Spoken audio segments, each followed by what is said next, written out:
So, the way that we operate in Troop C, which is the Metro Atlanta region for Georgia State Patrol, is we have one or two troopers at night on an overnight shift whose sole purpose while they're on that shift is to wait for a call such as this to come out so that there is a trooper available to conduct the investigation. I happen to be on that shift that night. So that basically was your assignment, that was your responsibility since that was your role for that evening, correct? Correct. Okay. And when you arrived at the scene, were there any officers inside the vehicles? No. Okay. Where was Lieutenant Garcia at the time? He was already at the hospital. Okay, so he was not there when you arrived. Correct. How about the defendant? Also already at the hospital. Okay. And do you know how they were taken out of the vehicle? Lieutenant Garcia removed himself from the vehicle. How do you know that? I was told by some of the responding officers that that's where they found him on the ground. There was also just a little bit of blood still on the asphalt from where he collapsed. Okay, how about the defendant? I understand that she was removed from the vehicle by responding EMS personnel, but I'm not sure about that. Okay. And at some point in time, Skirt arrived. How long after you had arrived did the Skirt team arrive?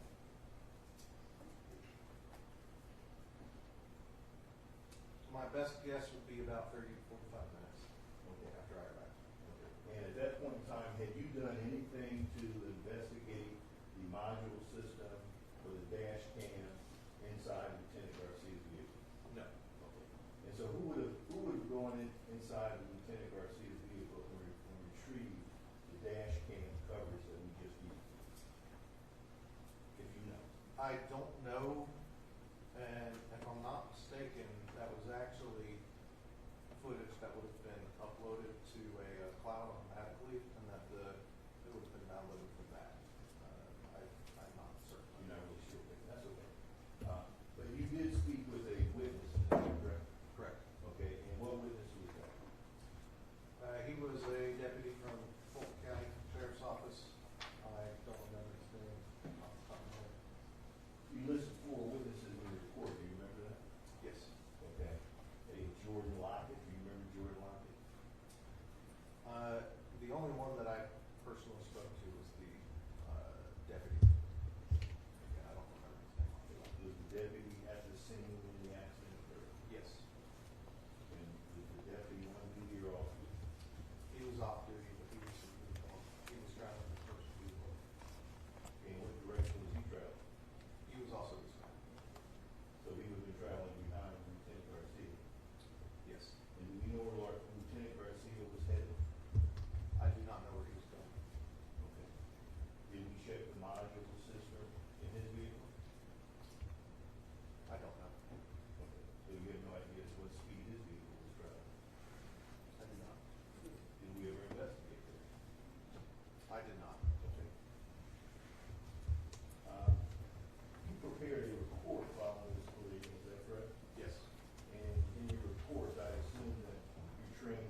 premise based on what someone else told you, correct? Correct.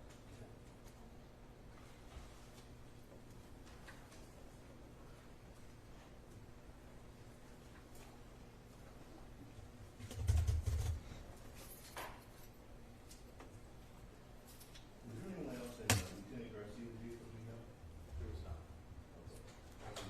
There was an individual that was following Lieutenant Garcia, correct? Correct. And you do not know that name? Correct. Here. Correct. Would you recognize that name if I gave you the name? No.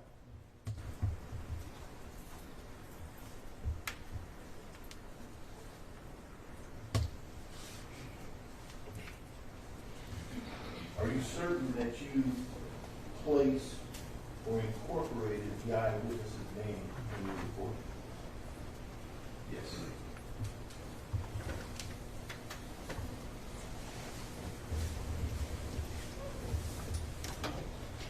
I don't have any questions. Thank you. Thank you. Any redirect? No redirect, Your Honor. Thank you. May the be excused. Yes, Your Honor. Thank you for your time. Appreciate it. Call the next witness, please. State Police Corporal Joseph Benson, this is Georgia State Patrol.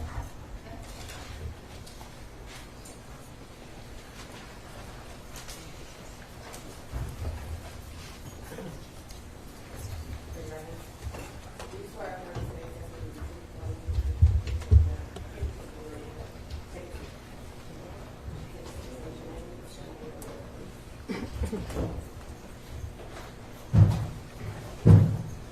Good morning. My name is Corporal Joseph Benson, JOSEPHBINCENT. I'm the team leader for the Specialized Collision Reconstruction Team here in Atlanta. You're a law enforcement officer? You're post-certified? I am And how long have you been with the Georgia State Patrol? a little over 10 years. Been post-certified during that entire time? Correct. Now, you said a specialized collision reconstruction team, that's where you work? Yes, sir. What do you do? Our primary responsibility is to assist the field troopers in the successful prosecution of vehicular homicides or serious injury cases. And how do you do that? By just investigate what they can. They don't have time to go deep into the things of the nature of these crashes, so we are able to just dive deeper into the investigation than they can. Okay. And in April of this year, did you get involved in the investigation of the collision involving a victim named Helio Garcia? Correct. All right, and what was the date of this collision? April 15th. And where did this collision occur? On Flat Shoals Road. Where on Flat Shoals Road approximately? I don't know how to pronounce the name, but it's like El Cabello Street or something like that. I don't know how to pronounce it, but In what county was it on Flat Shoals Road? Fulton. And when did you get involved in the investigation? I'm just like I said, I'm the supervisor for the team, and the on-call trooper who works for me was notified of the collision. I'm assuming soon, just as soon as it happened.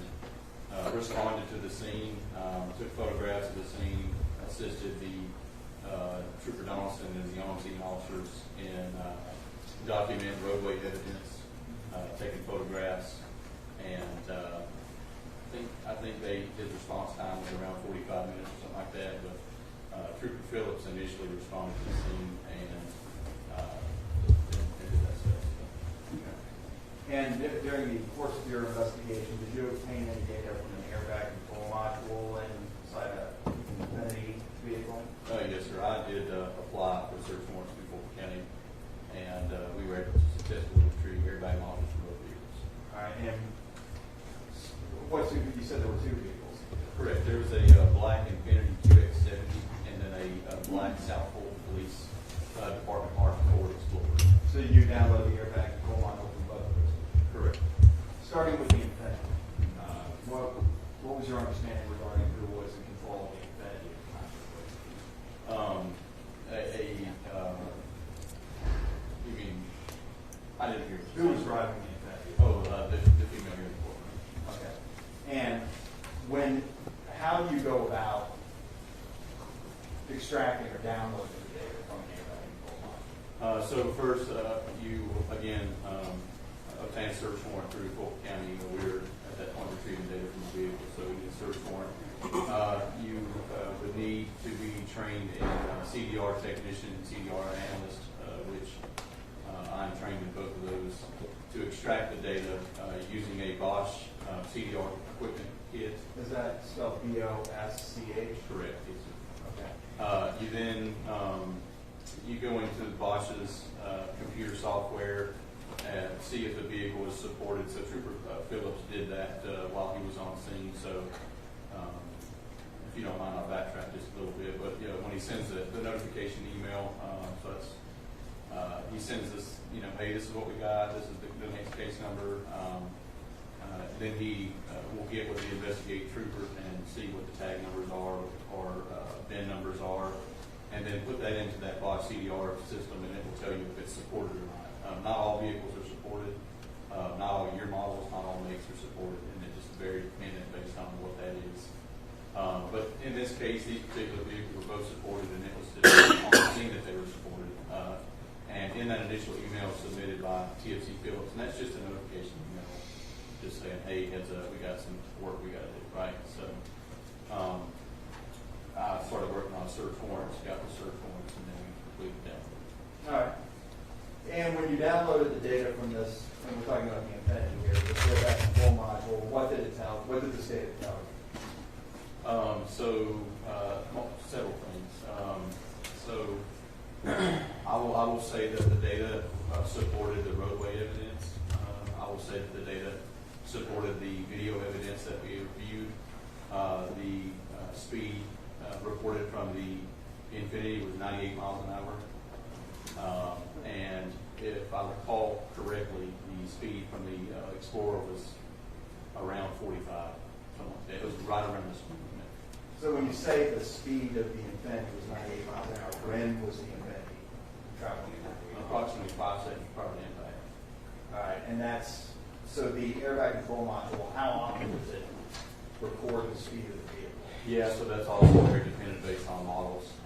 So some models give you 25 seconds out, some give you 30, some give you 5. But mostly, the common number is 5 seconds out, and it could be in half-second increments, 10 seconds of increments. It just depends on the models. All right, so with this Infinity, it was traveling at 98 miles an hour. Would that be at most 5 seconds before the collision? I'm sorry, well, that was at 5 seconds prior to collision. It was At most, correct. Okay. And do you recall the time of the speed it was traveling at the time of the collision? I do not recall the time of collision. What was the speed limit, the posted speed limit on that? I believe it was 45 or 50, but I had to look back at the crash report if that's okay. I'm sure, yes. Please.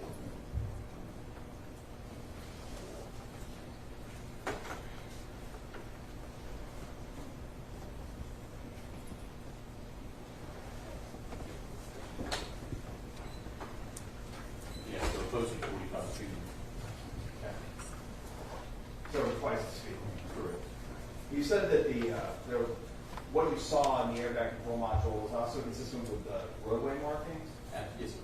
And what do you mean by that? So part of our investigation, again, is to document roadway evidence, to document all evidence, and also to see if anything may have contributed to the collision. So we're looking at multiple things, anything that could have contributed, right? So the roadway did have tire marks and gallop marks indicative of an impact that would have matched the CDR data and also did match the video data. So you can tell rotation and area of impact based off of gallop marks, tire marks, things like that. Okay. And the video, which video are you referring to? The dash cam video, and it was obtained by TFC Phillips as well from South Fulton Police Department. And that's the dash camera video that was mounted in Lieutenant Helio Garcia's Ford Explorer? Correct. And how was that video obtained? TFC Phillips, also a skirt member, the one who was on call, coordinated with South Fulton Police Department. I believe it was Major Rogers, and obtained that video evidence. And According to the airbag control module, 5 seconds before impact, Lieutenant Helio Garcia's vehicle, if I understand you correctly, is going about 45 miles. Yeah, it was right there was being shipped. And also, were you able to determine during your investigation that the driver of that Infiniti, Santoria McLean, was under the influence of alcohol? Yes, sir. Again, like I said, our objective is to see what may have contributed to any collision, any investigation that we conduct. And we took a search warrant for the blood tubes that were taken at Grady Hospital to see if she was impaired or not. It was spoken on scene that she may have been impaired by officers on scene. And that message was relayed to me via TFC Phillips, but he was told that by the on-scene investigator that other officers had said that she smelled like alcohol. Okay, so you obtained a search warrant to obtain a vial of blood that was extracted from the defendant at Grady Hospital? Yeah, correct. On a lot of times on your initial entry to a hospital, they'll draw blood tubes for multiple reasons, and we try our best to get the blood that's as close to the admission as possible into that hospital. Sometimes it's not, so sometimes it's not practical, but we try to call and place holds on blood tubes in every crash. You recall, so this collision occurred at 11:13. Do you recall when the staff at Grady drew the blood from the defendant's arm? I do not, no, sir. It would have been labeled on the blood tubes. That I believe that information would be on the GBI toxicology report, but I don't have it. All right. And speaking of the GBI toxicology report, is that the report that the GBI, Division of Forensic Science, issues after analyzing the blood for alcohol content? Yes, sir. And was the blood that was obtained via a search warrant, the same blood that was extracted from the defendant, was that blood analyzed by the GBI? Yes, sir. And have you reviewed the report that they issued? I have briefly, yes, sir. And what did the GBI Division of Forensic Sciences conclude was the defendant's blood alcohol content? It was a 0.19. Okay, 0.19. That was the time of day for the hospital. And like I said, we try our best to get the blood upon admission to the hospital, but it's not always the case. So it could be higher depending on what time it was drawn. It was just, her blood was drawn by the hospital staff at Grady sometime on the night, unfortunately, after the early time. Correct, absolutely. It was on that day. If we could absolutely. So sometime it could be hours after the collection of blood alcohol content was going on. Absolutely, and then you would expect for it to be lower.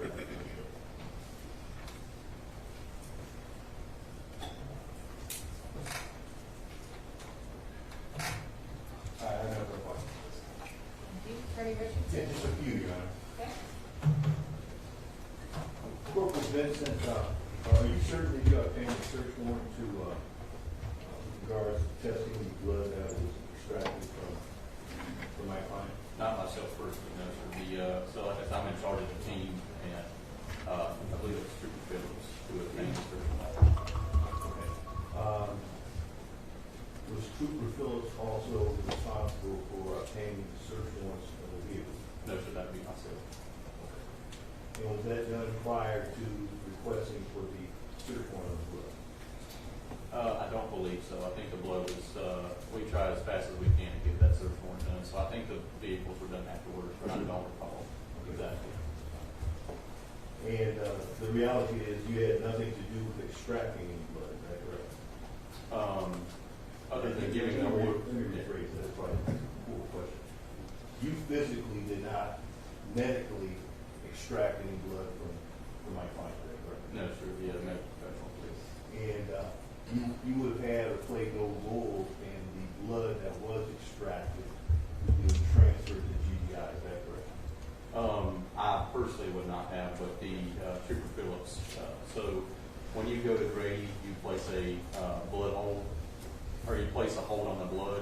One of us will call up there, and we will be given the blood vials by the, I think it's the toxicology department or something like that, and they sign their names on them, and then we then put them in GBI blood submit to the county. And as far as the blood being extracted and then being transported to the GBI office, you had nothing to do with that? No, sir, but TFC Phillips, you know. So it's my understanding you had nothing to do with the chain of custody with regards to that blood, is that correct? No, sir. Okay. With regards to the dash cam video, did you play any role in extracting that information from the video, from the vehicle? Other than giving the order to do so, no. Okay, and who would have done that? Who would have asked for the video evidence? Let me read that. Who would have been responsible for extracting the information from the dash cam on Lieutenant Garcia's vehicle? I don't want to assume, but I mean. You don't know? Yeah, Correct. yeah. Okay. Someone in their agency. Okay. Have you ever seen the dash cam video? I have. Okay, when was that? Saw it today, and a couple of days after the accident. So today was not the only time I've seen it. I just wanted to refresh my memory today. And that's fine. You say you saw it a couple of days after the accident? Correct. Okay, and where would that have been? Where did I see the video? Where would you have been when you saw that video?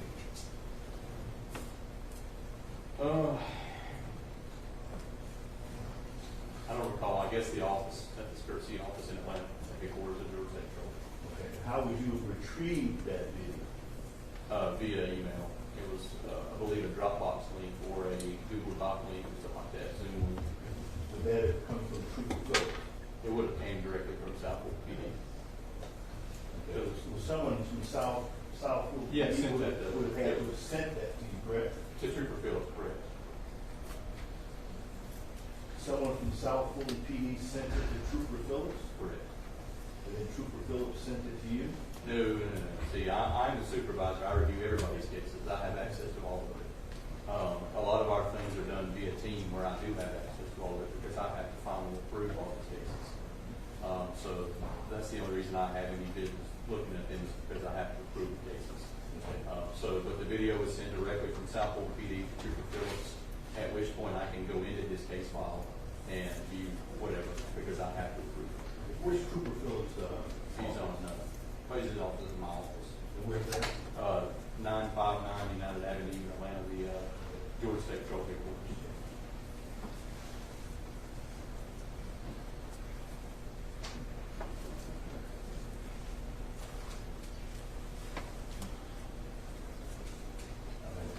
Thank you. Okay, thank you, and a redirect. No redirect, Your Honor, the state rests. May the witness be excused. Yes, Your Honor.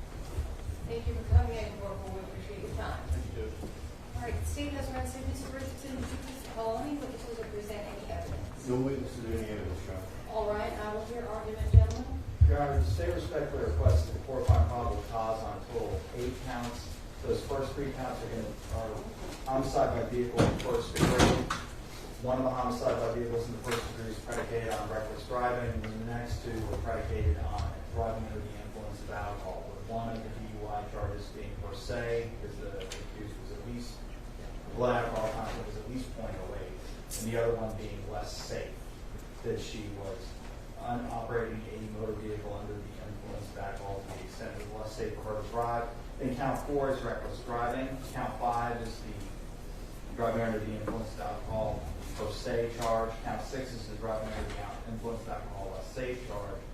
Count 7 is the improper erratic lane change, which is one of the charges on the calendar. And count 8 is too fast for conditions. So in total, I'm asking for 4 additional counts to the 4 that were already on the calendar. I'm asking for 2 additional homicide by vehicle in first degree counts and 2 driving under the influence of alcohol counts. Okay, thank you. Mr. Richardson, sir. Your Honor, in light of the new information and the new evidence that I just received today, I think there is probable cause to find more of those additional charges. Coming in here, I still had a different position, but in light of the GBI report, I think I'm going to die. But we'd like to address the court with regards to bond at some point. Okay, I can do that, Mr. Williams, sir. Is there an outstanding pleading? Have you moved for loan in this case already? No.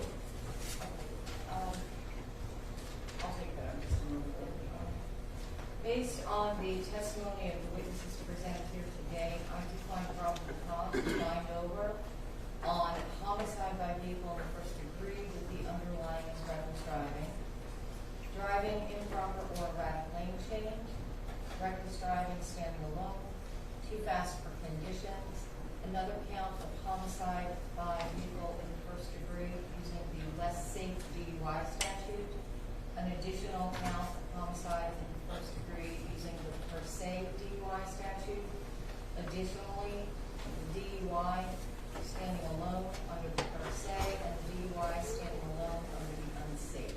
So I will line over on all 8 of those. Mr. Richardson, I typically do not hereby the state, if nothing is filed, the state wasn't put on notice and they have to have 10 days to notify their victims. So let me just go ahead and take a look at the pleadings that have been filed in this matter. Also, Judge, I would like to bring to your attention, Attorney Richardson has not filed entry to this case. Okay. I filed an entry 3 times, and we're still on that, Judge. All right, so on 5/16, we said that was our first appearance before Judge Locke. At that point, we set bond on misdemeanors but not on the felony, so it is in a no-blind 30 case right now. And Attorney Richardson, I don't know what's happening with your entry either. It's not here. Maybe just while you're, sometimes the computer just doesn't catch up with us fast enough. But I am willing to set it down for a bond hearing. Go ahead and get your bond motion filed. Go ahead and get your entry. It may be safer to just do it while you're in the building. And then that will give the state enough time under Washington's law to notify the victims who would like to testify and prepare them. Fair enough? All right, thank you. Who should that be filed? Because I filed it 3 times. You'll be able to go down to TG 200 and you'll be able to e-file there in person with the clerk's office. E-file? Or you can, if you were able to e-file is also accessible via Tyler Odyssey, I believe it's one. Yes. You've been doing this as long as I have, so we're used to papers, right? Well, But everything is e-file now, so that. In my office is e-file, and I think paper, but we faxed it over, we filed it through mail, so. But I'll follow up. No reason to doubt what you're saying to me. I completely believe you that something is happening after you're filing it. So maybe one more time, and then like I said, we'll set it down for a bond motion, that will give the state time to notify all the folks, okay? Would that be before you? It will be before me if it is pre-indictment. If it goes to a grand jury and is indicted prior to then, it will go to the assigned superior court, whoever pops up on the list. If it's unindicted, it's me. Okay? Thank you. All right, thank you, everyone. Just as a human being, I'm so sorry for your loss. Okay? I cannot plan to any decision I make from the bench, but I would just be stone cold if I didn't at least acknowledge that and say to you, I'm sorry. And thank you for your service out there. Okay? All right, then let me see who signed in next.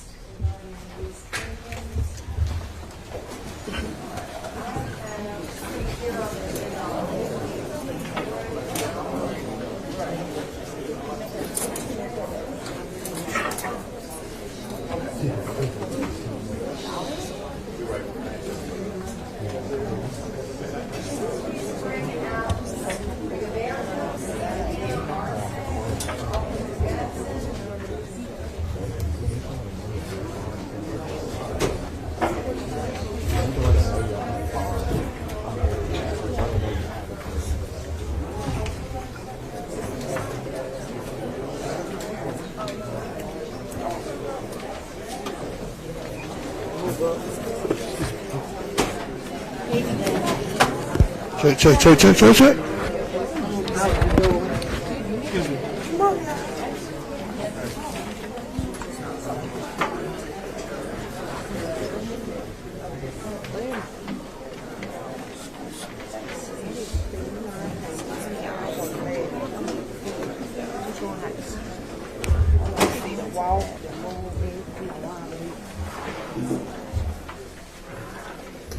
I don't want to see. Come on.